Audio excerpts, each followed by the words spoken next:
Have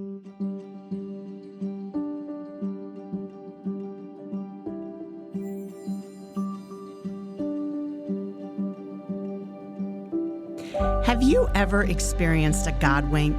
You know, the kind of experience you know without a shadow of a doubt that God stepped in and gave you a big old wink from heaven. I'm your host, Cyndee Sparre, broadcasting from Office Evolution in Troy, Michigan.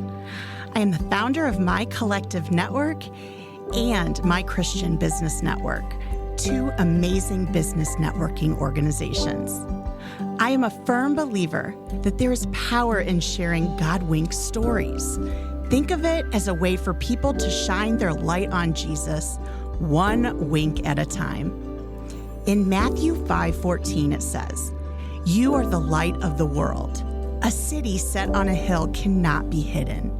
Nor do people light a lamp and put it under a basket, but on a stand, and it gives light to all in the house. In the same way, let your light shine before others, so that they may see your good works and give glory to your Father who is in heaven."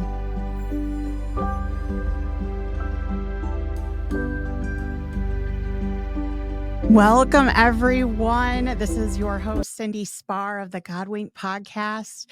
And I have a very personal story I'm going to be sharing with you today. And it's going to be a little bit of an emotional roller coaster for me as I share this. But I truly believe that when we act in obedience to what God is calling us to share, that there's power in it. And so after some prayer today, seeking the Lord for his guidance on whether I would share this, he pulled on my heartstrings and I'm doing it. So here it goes, you guys. So I'm going to give you a little bit of a lay of the land on something that really primed me to hear from the Lord. And I think it's something that I brought up in past episodes as well. And what that is the power of spending time with the Lord every day.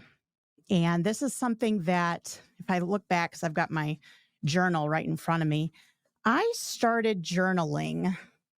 Gosh, this was February 21st, 2024.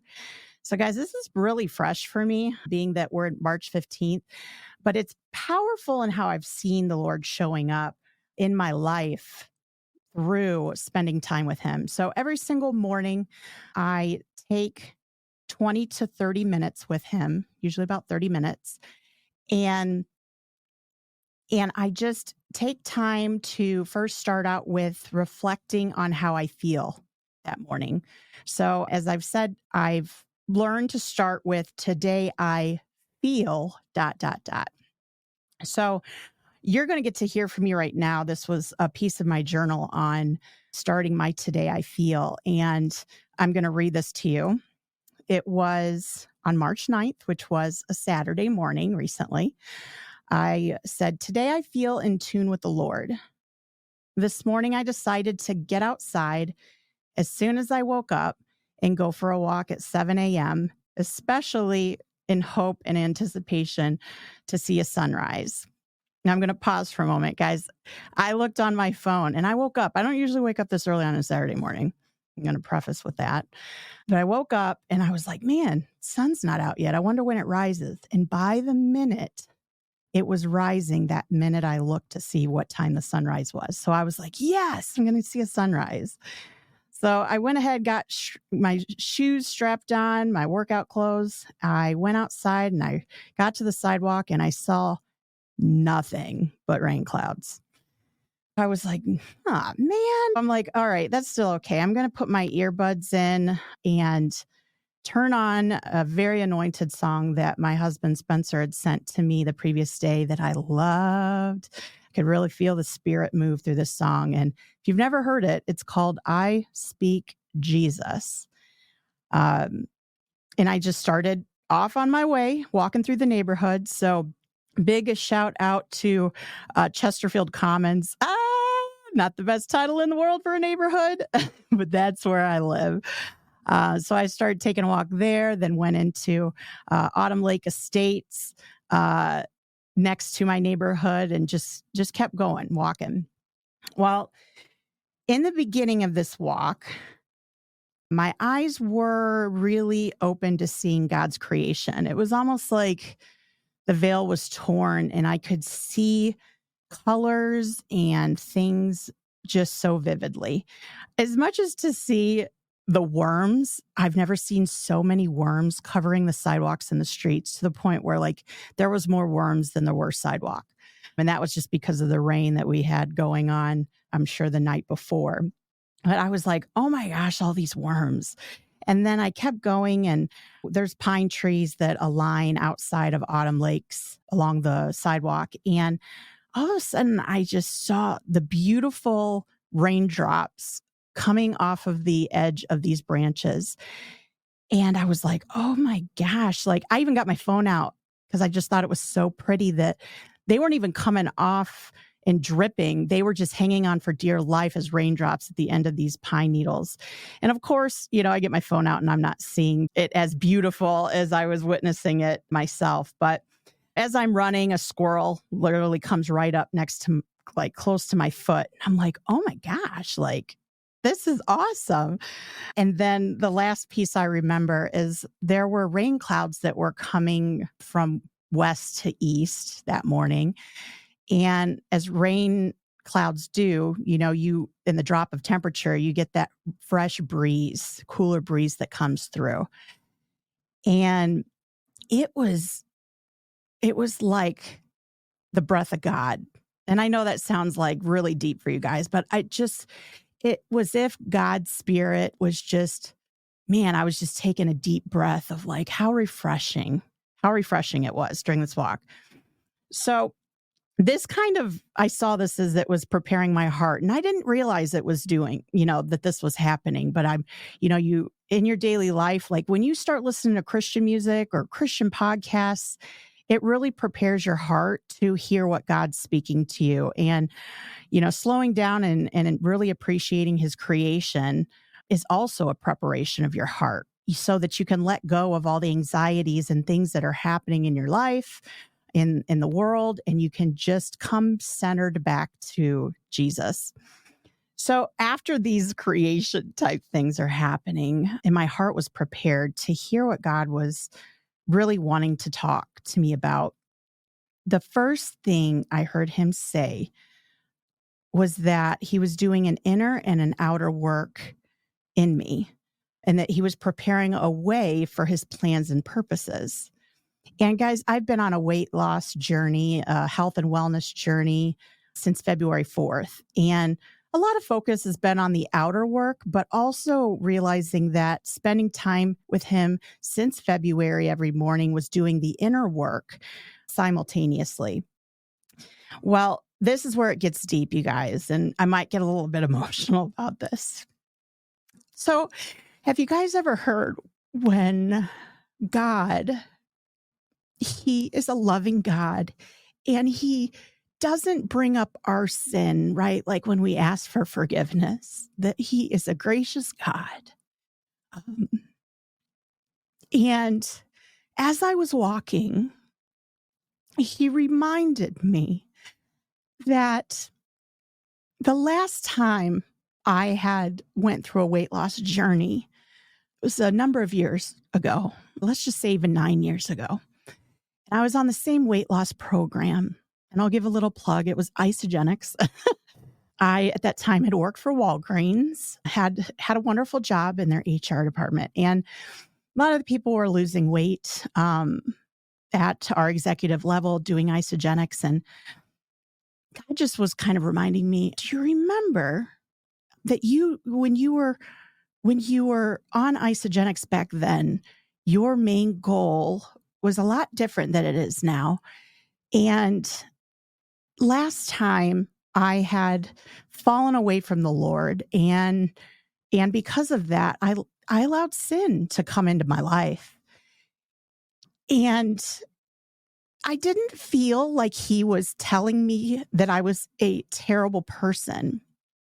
I heard him say that I will turn beauty from ashes. And he said, what the devil meant for bad, I will turn for good. And for the first time, when you're going through a weight loss journey, you're also going through an inner work because there's something happening on the inside that's pouring out into the outside. And back then, I didn't feel seen in my life.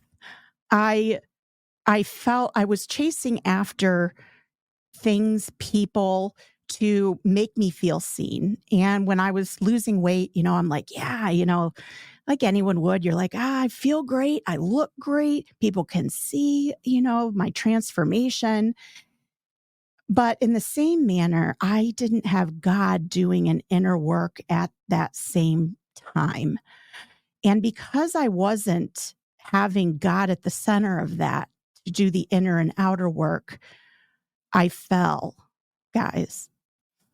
And I fell hard. And it's not something that I'm proud of.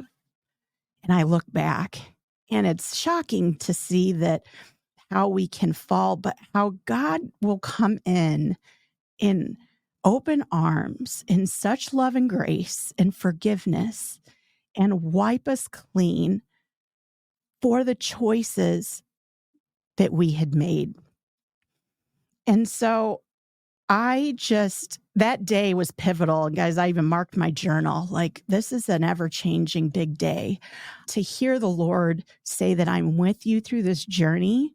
I have a plan for you going through this journey. And if you don't go through this journey, then it makes it hard to fulfill the plan in force. And guys, on the outside, I was losing energy because of my weight. Couldn't fit in my clothes, but it was more or less, I was losing out on a lot of pieces. Even think of like the time I spend with my kids.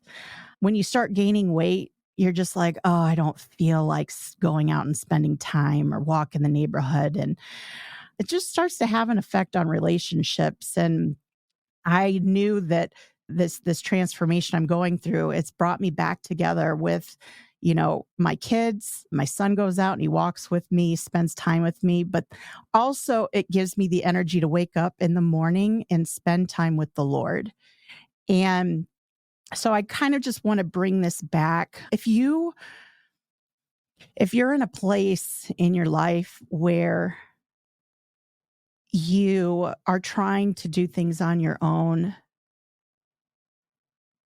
all things are possible through Jesus. And it's inner and outer. If you've got some sort of addiction that you're trying to do and make way and fix it on your own, let God be the one that comes into your life and transforms you. Let him be the center of that, because you will look back and say, oh my goodness, I couldn't have done it without him. And one thing in particular, even for me, my addiction is food, guys. And I'm serious right now. You might think, oh, that's not a big deal. It is a big deal to me. I've always had an appreciation, I'll put it that way, of food. And the Lord completely took that craving away. And this had never happened in my whole life. I've tried all kinds of different programs, diets, weight loss journeys. And I kind of compare what I just went through to someone who maybe smokes and is able through God to quit cold turkey and have no cravings for cigarettes. Like that's exactly what I feel for what he saved me from for food addiction. So I tell everyone, call on him. Like, I was in the car the first day I started my journey and I had to get out of the house because I was going nuts in my head of wanting to go in the kitchen. And I remember hearing Ann Wilson, she has a song called Strong. And I belted that song at the top of my lungs. And I'm like, Lord, I can't do this on my own. I need you. And he knows your heart. And he knew my heart in that moment. And I said, I cannot do this on my own. And I don't want to live this way. And from that point on, I never craved anything else in my life ever since. And guys, I know I'm shortened that journey. I'm 5 weeks in, or 6 weeks in, but you can put a pizza in front of me. You can put chocolate chip cookies in front of me. You can even give me an entire pack of donuts, which actually Alyssa Watts gave me at our Anchor Bay meeting. And she said, give this to your boys. And I was like, yeah, you're lucky. I don't crave this stuff.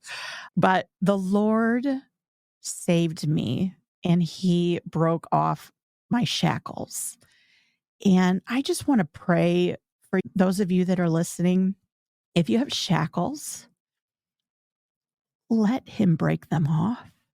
And you know what? If those shackles, and you've prayed that prayer and those shackles are still there, there's reasons why we go through these things, right? God has a purpose for every piece we go through when we call upon his name and ask for his help. So I just want to encourage you today to call on the name of the Lord to do an inner work in you and an outer work, because both of them work together for the good, right? For those that love the Lord. I hope this inspires you. This was an emotional one for me, but I know that there are people out there that may feel discouraged. Maybe you've got shackles and you've had them for so many years. Maybe you feel tied up because you won't forgive yourself or even let the Lord forgive you for the bad choices you may have made in your past. Today's a new day, you guys.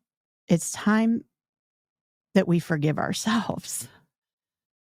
God forgave us, right? That's what he died for. So I just pray this prayer over each and every one of you that are listening. Know that God is a merciful God. Know that he's a loving God that's full of grace. And thank goodness that he died on that cross so that we could live. Well, I hope that blesses you guys today. And I pray that you will share this message with others that are carrying burdens that they were never meant to carry, right? What does he say about my yoke is easy and my burden is light, or vice versa? I'm not the best at knowing the scripture by heart, but it's enough to know that God is here to take on our anxieties, our fears, our depression, anything that burdens us, and give us beauty for ashes. Have a blessed week, you guys, and we will see you next time on episode 11. I want to give a big thank you to Office Evolution Troy for providing their podcast studio for us this afternoon to record. If you have any questions or you would like to book your own time in their podcast studio, give them a call at 586-788-9966. If today's God Wink story really hit home with you, we would love to hear about it through the God Wink community on Facebook.